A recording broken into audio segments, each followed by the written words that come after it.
Chickamauga and Chattanooga National Military Park historian Jim Ogden stands forward-facing in uniform of a tan flat hat, gray shirt, and green trousers. He stands amongst shrubs as the wooded slope of Lookout Mountain rises in the distance. Hello.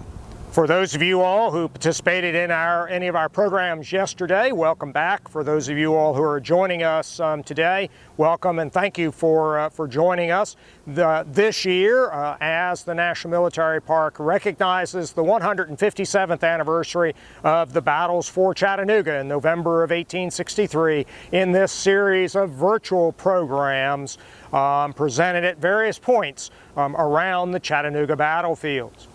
Tuesday, November 24, a Tuesday in 1863 and today in 2020.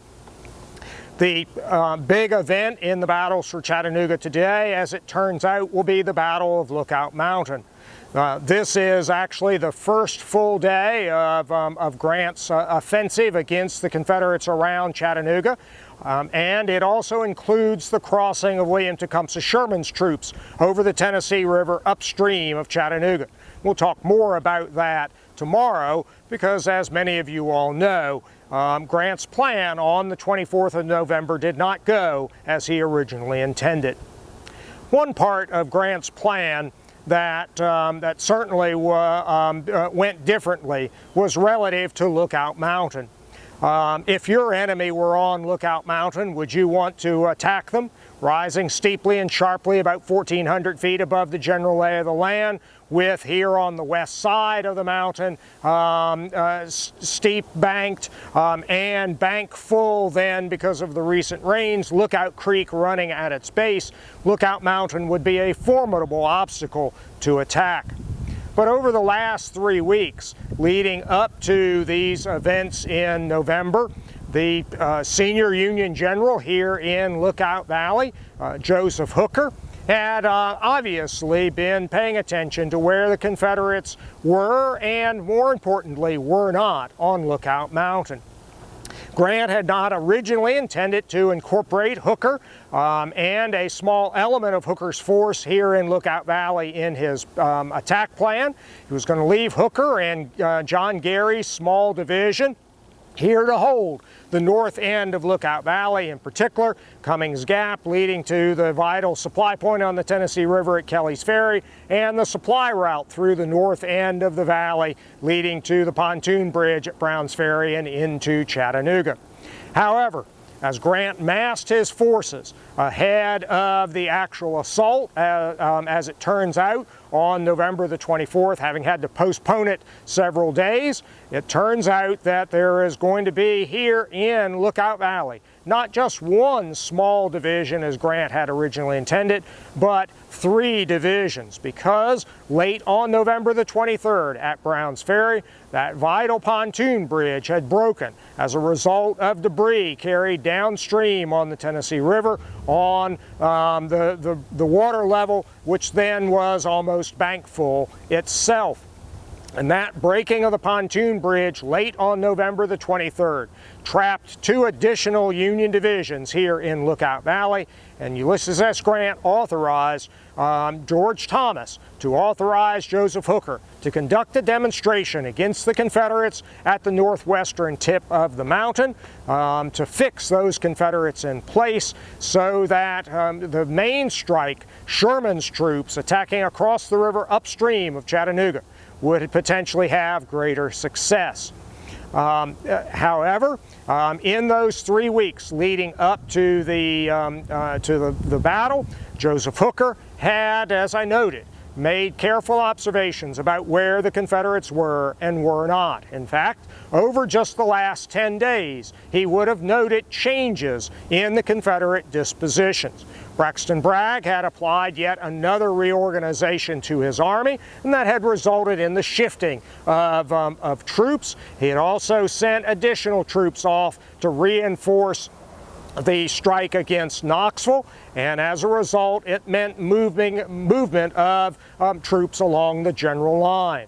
Additionally, as William Tecumseh Sherman's troops marched in from the west, Grant had Sherman conduct a demonstration to threaten a crossing of Lookout Mountain many miles to the south below Trenton at Johnson's Crook, and that had drawn additional Confederate troops to the crest of the mountain.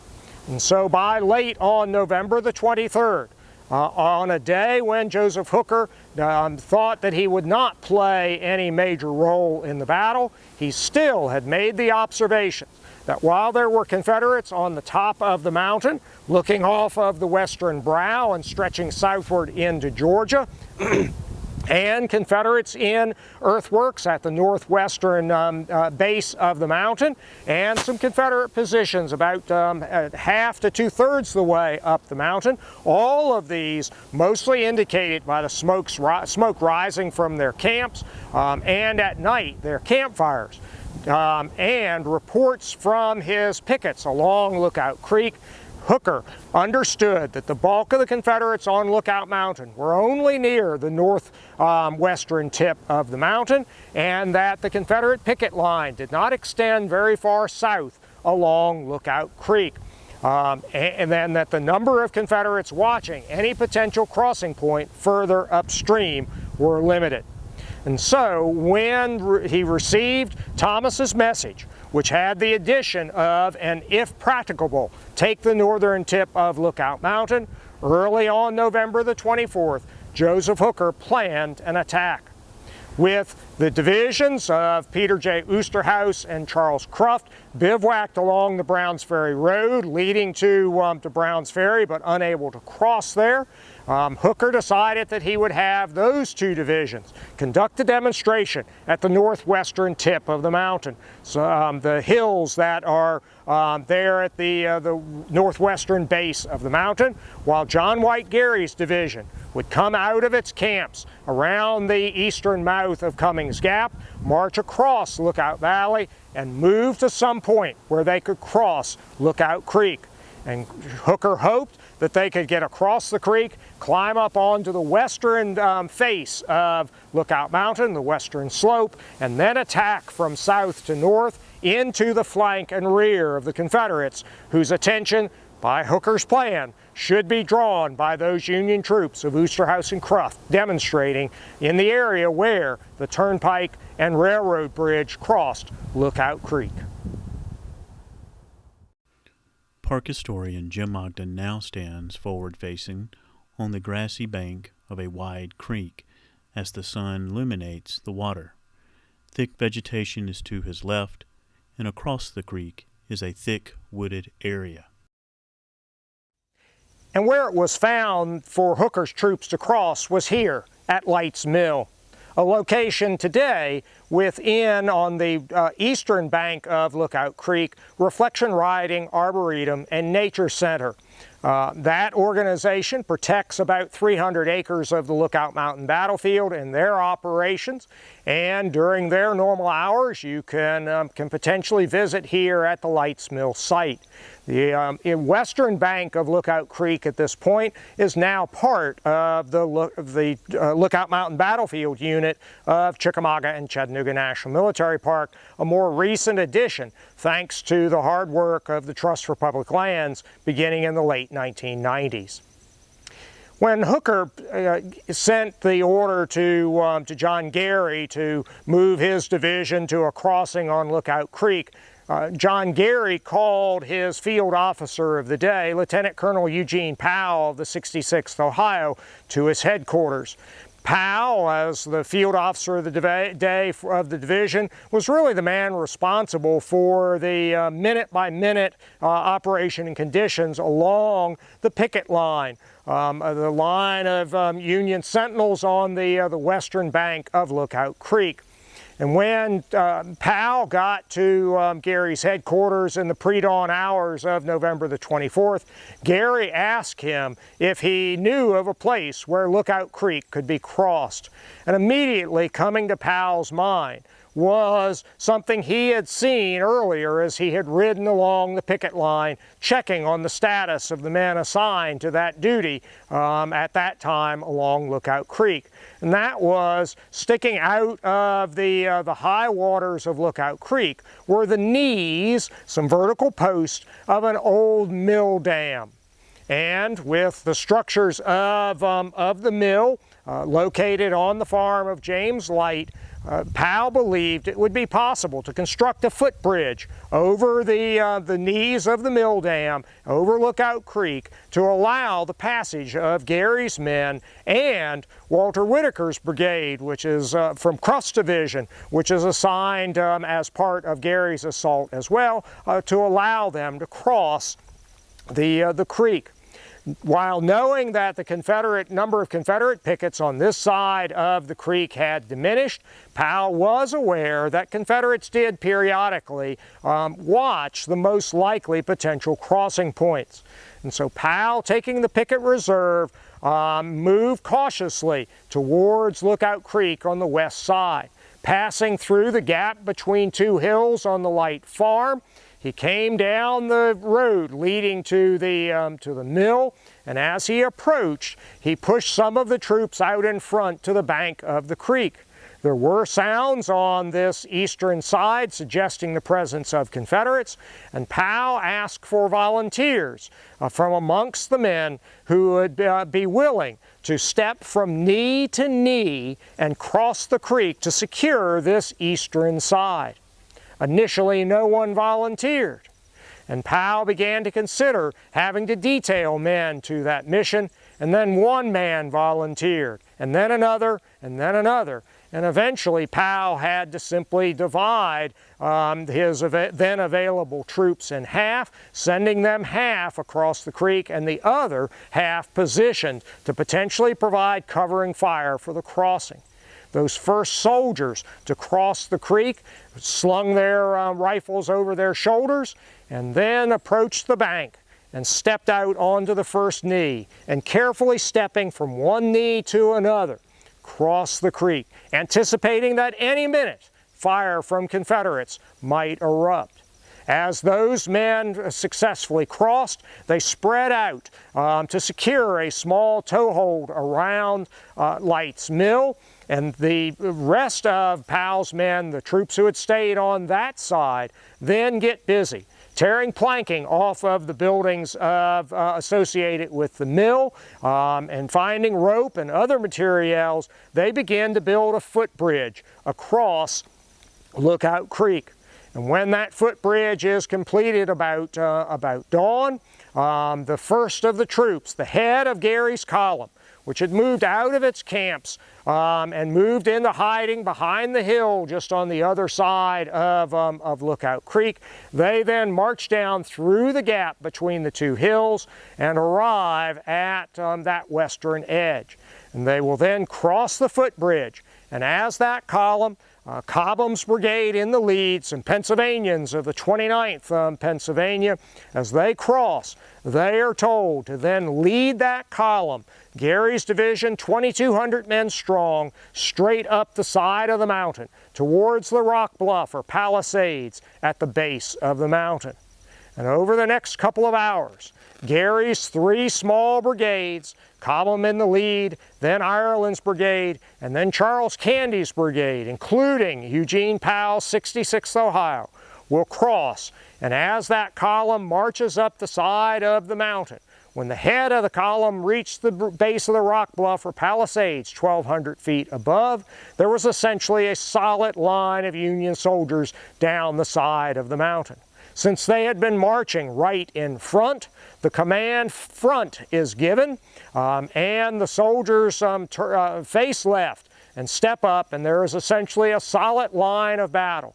Two Pennsylvania regiments, then New York regiments, and then Ohio and more Pennsylvania regiments coming down the side of the mountain, so that the right flank of Gary's division is anchored against the base of the rock bluff or palisades near the top of the mountain, and the left flank is anchored here against Lookout Creek at this point. The Walter Whitaker's brigade, 1,400 men strong, will then cross, and they will move up almost to the palisades and form two short lines in support of Gary's column. The medical personnel identify James Light's house as a likely field hospital point.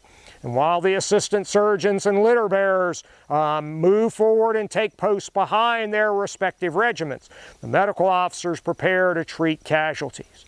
And after all 3,600 men have crossed about 10 a.m.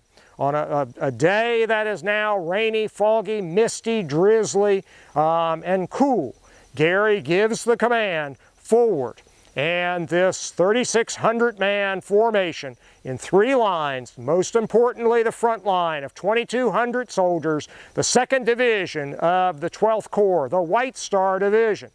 They begin to move forward, their skirmishers out in front, to sweep the western side of Lookout Mountain. Park historian Jim Ogden now stands forward-facing in a wooded area. Below and to his right are stacks and piles of rocks stretching in a line behind him. We've now come to the actual Confederate position on Lookout Mountain.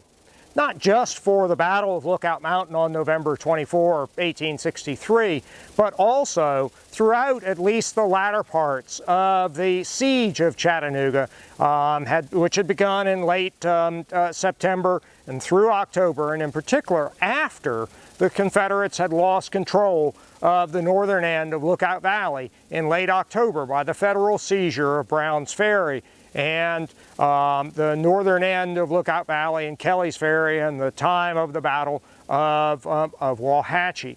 When they lost control of the northern end of Lookout Valley, the Confederates had retreated to the east side of Lookout Creek, using Lookout Creek as it runs from south to north along the western base of Lookout Mountain as an obstacle or barrier between themselves and the Federals in the north end of Lookout Valley. While there was a concentration of Confederate works overlooking the road and railroad bridge crossing of Lookout Creek at the northwestern base or lower slopes of Lookout Mountain, the actual main Confederate positions on Lookout Mountain were here, about 2/3 the way up the mountain, essentially at the level of the Craven's house. If you're in Chattanooga Valley at some point and you're able to look over to the mountain, you can see from many perspectives the Craven's house flanked by the New York and Ohio monuments. That was the principal landmark then, just as it is today, really, for so much of the Civil War action on Lookout Mountain. Where we are now is around on the western side of Lookout Mountain. We've gone around the northern tip or spine of the mountain to the western side, and we are now actually within the main Confederate position. This is often identified as the Confederate rifle pits, although Confederate rock works would be more accurate, but it is both a camp and a fighting position. And since about the middle of November, Edward Carey Walthal's brigade of Mississippians had occupied this position, and it stretched along this line from where we are now, the portion that survives, all the way up to and beyond where the Craven's house is. And this line of works, although it is difficult to see during much of the year, this line of works does not face south towards where, as it turns out, the Federals are going to come. This line of work faces west and into Lookout Valley. In the winter time, particularly in the afternoon, as the sun begins to move towards the western horizon and is lighting up Lookout Valley there through the trees, you can pick out landmarks in Lookout Valley to help understand how this line of works actually is positioned. It was from these camps that the Confederate pickets along Lookout Creek and the men who manned the fortifications at the railroad bridge and road bridge crossing sites and the Confederate picket or skirmish line that ran up the side of the mountain to the south of us, it is from these camps that those details had left. And in fact, that morning, as if they could see Federal troops moving in Lookout Valley below, the Confederate troops at the position overlooking the road and railroad bridge crossings had been reinforced by additional men, and in fact the majority of the 34th Mississippi is in that position. Edward Carey Walthall and John Moore, the commander of the other brigade here at the level of the Craven's House or Craven's Plateau, they had observed the Federal movement in the valley and anticipated that the Federals would be attacking them. And of course, Cruft's and Oosterhouse's divisions are demonstrating against the Confederate works on the lower northwestern slope. They had even noticed some Union movement in the valley moving southward a little ways. But with the Confederate picket line stopping such a little distance south of the railroad bridge, and the few observers they had positioned further south along Lookout Creek being cut off by the Federal crossing at Lights Mill, they were unaware that the actual threat was going to come from their south. Now, Gary's men had crossed at Lights Mill and climbed up onto the side of the mountain, and at 10 a.m. His long line of battle had started northward along the western slopes of the mountain. Initially, fairly good order was maintained to the formation. Their skirmishers are out in front. They go over a mile before they make contact with the first of any of the Confederate pickets or vedettes or skirmishers who are out in front of the Confederate picket or skirmish line. Having made contact with the Confederate picket line, the pace of the advance of Gary's front line increases. They want to keep the pressure on the Confederates. And as that fight between the skirmishers and increasingly the main line of Gary's formation grows in size and sound, reports will reach Walthall of the approach of a Federal force from the south. He will order his two left regiments, the 29th and 30th Mississippi, to turn and face to the south at this level on the mountain. He will order additional troops from further to the right on his line to move in this direction as well, and begin to actually build another line behind them. As Gary's men rush forward, the formation begins to break down. One of the soldiers said soon it was more like a wave. He said they would rush forward, expending their energy until their breath was so hot that it scorched their throat. They would then stop to catch their breath, while other soldiers would rush on beyond them and carry the momentum forward. And those men who had just stopped, after a few minutes catching their breath, they then would rush forward again until again their breath scorched their throat.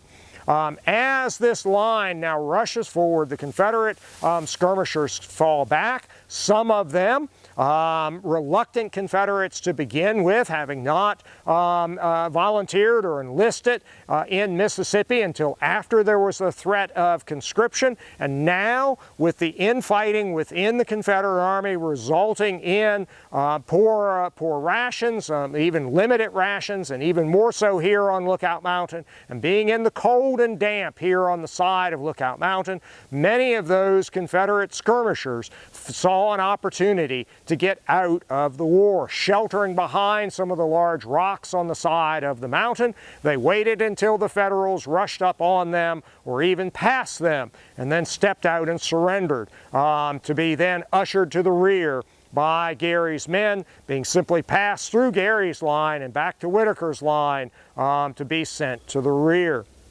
But as Gary's men rush forward, the Ireland's brigade of New Yorkers and Pennsylvanians will strike this part of the line, and here at this level, outside of the Confederate rifle pits or rock formations or rock fortifications. They had cut down trees to create abattis, slashing, to create both an obstacle and fields of observation and fields of fire.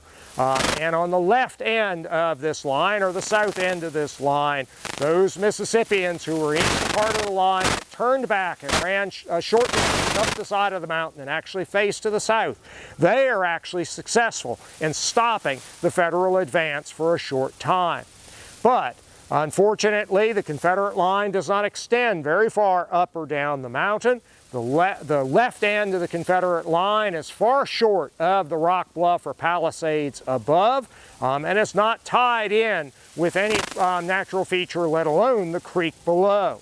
And so some of the troops of Cobham's and Candy's brigades down below are able to begin to move around the ends of the 29th and 30th Mississippi's line here on the side of the mountain, and those troops have to begin to fall back. They'll fall back through their camps, abandoning much of their camp equipage and their personal baggage, their knapsacks. Because of the limited ability to supply whatever force was here on the mountain, and because of the dominance of Federal artillery at several points, including on Moccasin Bend and on the hills at the northwestern base of the mountain, the wagons of Walthal's brigade are not here in the camp as well. And even if there had been enough time, there was not the ability to evacuate that equipment. And the Mississippians will fall back towards the northern tip of the mountain. And men of the 60th 60th New York and 149th New York and the other regiments of Ireland's brigade will move into the camp and find the Confederate camp abandoned. And they will sweep northward in pursuit of the withdrawing Confederate soldiers. Park historian Jim Ogden now stands forward-facing in the mowed grassy area of Craven's Terrace. Behind him are 3 iron tablets. Behind and to his left, a little distance, is the Craven's house, along with 2 cannons mounted on 2-wheel carriages. Behind and to his right is a tall monument. Even though Walthall had been on Lookout Mountain for only a little more than a week by the time of the fighting on that rainy, foggy, misty November the 24th, he had been cognizant enough of the terrain of the mountain to recognize that the very northern spine of the mountain, the portion of the mountain that separates the east side from the west side, was very narrow. And even before the 29th and 30th Mississippi were forced to abandon their positions around the left end of the rock works or the line of Confederate camps, Walthall had attempted to position troops along that northern spine over just a very short distance. The mountain, the northern spine of the mountain curves over so that you very quickly go from the west side to the east side. And Walthall hoped to be able to use that northern spine of the mountain essentially as a natural parapet or fortification position, and to position his troops along it so that they had only a short distance to rise up or move forward to be able to fire on Federals coming on the west side of the mountain. He had initially sent some of the companies of the 24th and 27th Mississippi to that line, and he hoped that the men of the 29th and 30th Mississippi would fall back to that line as well.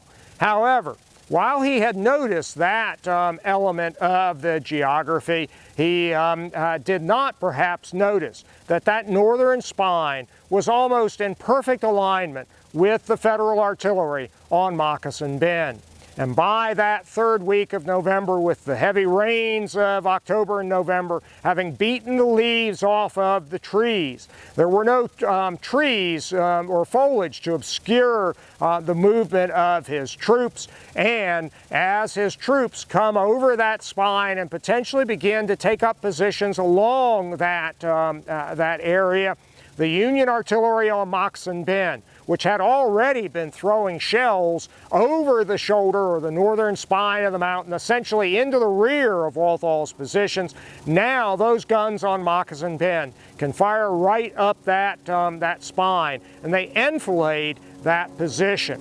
It and its his relatively limited number of troops, and the fact that it is not a complete line up and down the spine of the mountain, and that additional Federal troops, men of Peter J. Oosterhouse's division, Charles Wood's and James Williamson's brigades, as well as Gross's brigade of Cruft's division, having crossed the creek and moved up and joined to extend the Union line further down the slope. Walthal's attempt to form a line on that spine is of short duration. Flanked and enfiladed, that line begins to fall back. And here, as they fall back over that spine, particularly at this level, at about 2/3 the way up the mountain, the troops will enter into Robert Craven's 100-acre open ground area in the area of his farm, Alta Vista.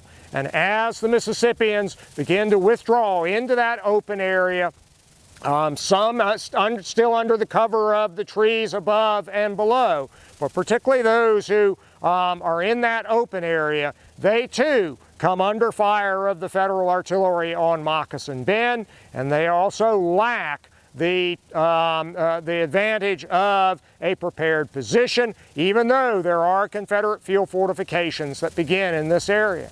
To strengthen this position, 2 guns of Howe's Georgia battery had been brought up, but because of the limited supply conditions here on the mountain, both their teams and crews had gone back to their camps in Chattanooga Valley. And those crews are just arriving as Walthal's men retreat across the open ground, and they are followed right behind by the men of Gary's division rushing forward after the retreating Mississippians. The Confederates also had not coordinated their potential defense of the mountain. Walthall and Moore not having a clear understanding of who would occupy what positions. Moore's men having not been moved forward to the same western side of the mountain as Walthal's men, but maintaining their positions here on the east side. And as Gary's men now sweep over the spine of the mountain and on to the eastern side, they will see the Confederates withdraw across the 100-acre open ground area of the Craven's farm. And as the Federals rush across this area, they come under some friendly fire from the Union guns on Moccasin Bend, and a color bearer in the 149th New York, Kiggins, will step up on a stump and wave the colors of his regiment to signal the Union batteries on Moccasin Bend that Federals now are on the Craven's farmstead, and the fire of the guns of Moccasin Bend will be lifted. Later, Kiggins will be awarded a Medal of Honor for that deed. A scene that is noted in the Charles H. Coolidge National Medal of Honor Heritage Center in Chattanooga. As the Confederates withdraw southward now on the east side of the mountain across the Craven's Plateau, they withdraw into the woods on the south side of Craven's farm, and they also withdraw into the fog and mist. The cloud ceiling being so low that the wind pulling the clouds down on the east side of the mountain is obscuring the east side of the mountain, allowing Union Quartermaster General Montgomery Meigs at Orchard Knob in Chattanooga Valley to give this battle its romantic nickname, the Battle Above the Clouds. And Gary's men, now having swept more than 3 miles on the west side of the mountain and now on to the northeastern tip and the eastern side, Gary's men are exhausted, spread out, their line extended, and not certain what might be in the fog and mist. Gary's men will come to a halt as well. And while the Battle of Lookout Mountain is not truly over, The most important part of the mountain is now in Federal hands. The Union Army now controls the northern tip of the mountain, where the passageways from east to west and west to east run across the northern tip of the mountain. And this will allow then those 3 divisions that Hooker has been using on this rainy, misty November the 24th to now enter the calculus for Ulysses S. Grant for continued operations on November the 25th. But it is only now early afternoon, and there is still potential time for more fighting here on Lookout Mountain. Park historian Jim Ogden now stands forward-facing in a small clearing next to a paved road. Immediately in front of him is a gray iron tablet with red lettering marking Confederate troop positions. Behind him are 4 more gray iron tablets, and to his right is a wooded area. As Walthal's men fell back into the woods south of the Craven's open area, they found John Moore's Alabama Brigade in a line of works that extended down the side of the mountain. And Walthal's men will take position behind rocks and trees and other things on an extension of Moore's line to Moore's left.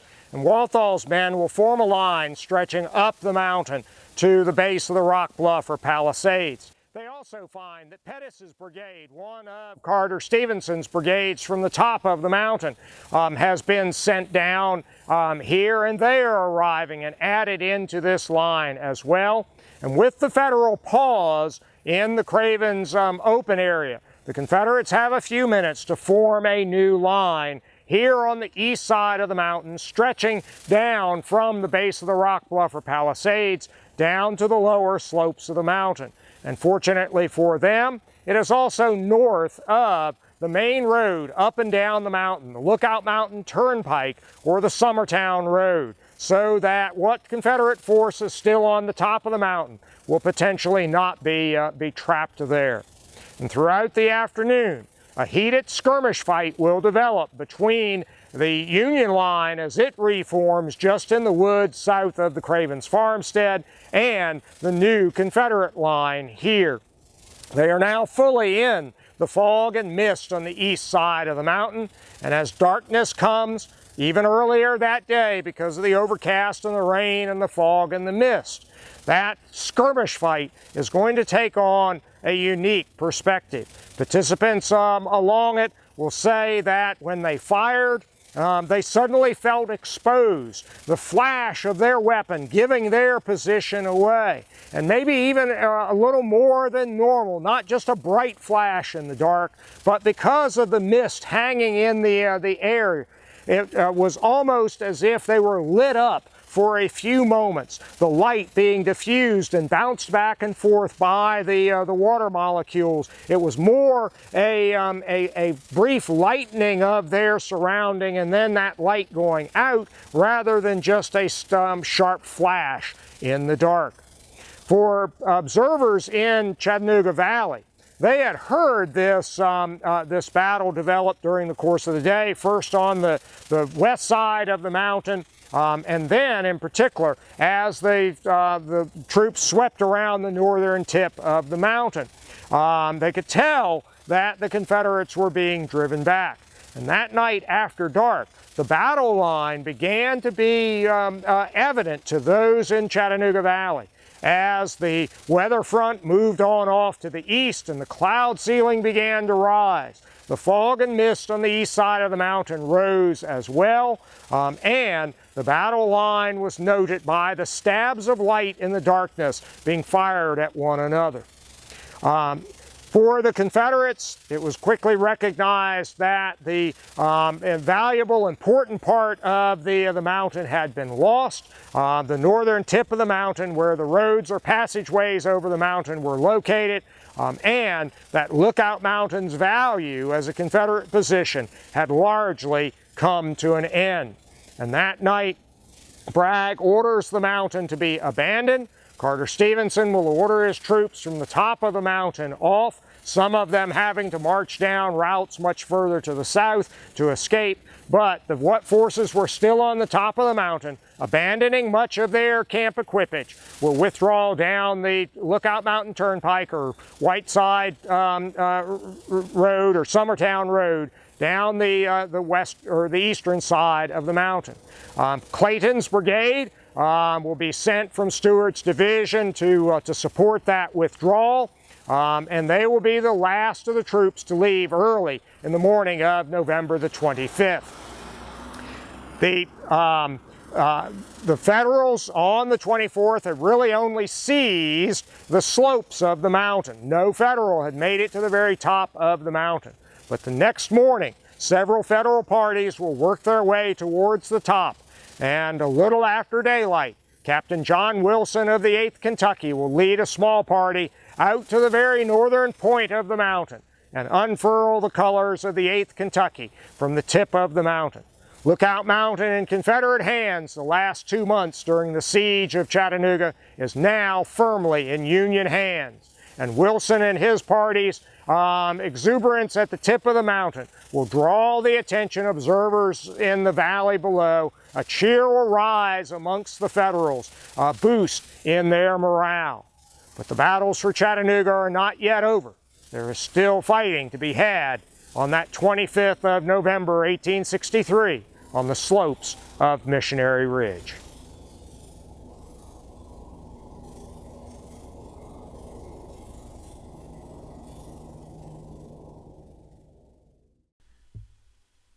The images shown throughout this program are audio described as follows. Image number 1, a black and white photo of Union Major General Joseph Hooker, seated, facing right, with head slightly turned to the left, with trimmed hair and clean-shaven face, wearing a dark blue Union General's coat with 2 stars within the shoulder board on the shoulder. Image number 2, a black and white photo of Union Brigadier General John Geary, seated, forward-facing, with thinning hair and full dark beard, wearing a dark blue Union General's coat with 1 star within the shoulder board on the shoulder. Image number 3, the James Walker oil-on-canvas painting showing Union troops in the foreground massed around Union Major General Joseph Hooker, seated on a white horse in the center of the painting, on a plain below Lookout Mountain, with some cloud cover. At the base of the mountain, troops can be seen charging forward, and clouds of smoke from gun and cannon fire can be seen across the horizon. Image number 4, a black and white photo of Union Major General Peter J. Osterhaus, seated, slightly turned to the left, with head slightly turned to the left, with trimmed dark hair and thick dark mustache and dark hair on his chin, wearing dark blue Union General's coat with 2 stars within the shoulder board on the shoulder. Image number 5, a black and white sketch of Union Brigadier General Charles Cruft, forward-facing, with thick hair and full dark beard, wearing dark blue Union General's coat with 2 stars within the shoulder board on the shoulder, representing a brevetted Major General. Image number 6, a black and white photo of Union Lieutenant Colonel Eugene Powell, forward-facing, with head slightly turned to the right, with full dark goatee, wearing a dark blue kepi, white shirt, and dark blue Union officer's coat. Image number 7, a map of the battles of Chattanooga, Battle of Lookout Mountain, and Sherman's Crossing of Tennessee, September 23rd through 24th, 1863, compiled and drawn by Edward E. Betts, Park Engineer, 1901. With blue lines indicating Union positions and red lines indicating Confederate positions. Image number 8, close-up of the Betts map showing Union General John Geary's position on the west slope of Lookout Mountain at the Lights Mill crossing of Lookout Creek. Image number 9, a black and white photo of Union Brigadier General Walter C. Whitaker, seated, forward-facing, with head slightly turned to the left, with thick dark hair and full dark beard, wearing a dark blue Union General's coat with one star within the shoulder board on the shoulder. Image number 10, video panning from left to right, showing Lookout Creek. Image number 11, a blue and white sketch of soldiers in a wooded area carrying boards and planks. Image number 12, close-up of the Betts map showing Union General John Geary's position on the west slope of Lookout Mountain at the Lights Mill crossing of Lookout Creek. Image number 13, a color photo of the wooded slope of Lookout Mountain with the vertical rock wall or palisade visible near the top. Image number 14, close-up of the Betts map showing Union and Confederate positions at the point of Lookout Mountain. Image number 15, a color photo of the wooded slope of Lookout Mountain with the image zooming in on the Craven's house, a white house with the Ohio Monument to the left and the New York Monument to the right of the house. Image number 16, a black and white photo of Confederate Brigadier General Edward C. Walthall, forward-facing, with thick dark hair and a thick dark mustache, wearing a gray Confederate general's coat with 3 stars within a wreath on the collar. Image number 17, video in a wooded area, moving forward along a line of stacked rocks.